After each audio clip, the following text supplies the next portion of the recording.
Hey my darlings, we're back with the eyelash tutorial. Alright, so just make sure you have a mirror handy. This helps you, and also that you position those tweezers right in the middle of those lashes.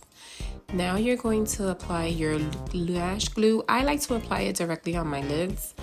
This just gives me a better direction of where I'm going with the lash, and also it's easier for me.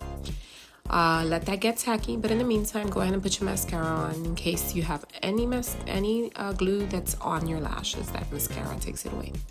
This is what it's eventually going to look like, but we'll do the other eye together. So you want to make sure that that glue is tacky because you're going to make sure that every corner is positioned and gripped. Once your corners are gripped, you're good. We're not going anywhere. But this is the most important part.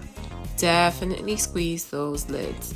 Once you squeeze these lids, your lashes ain't going anywhere, I promise. And this is it. Leave your comments below. Thanks for watching. Bye.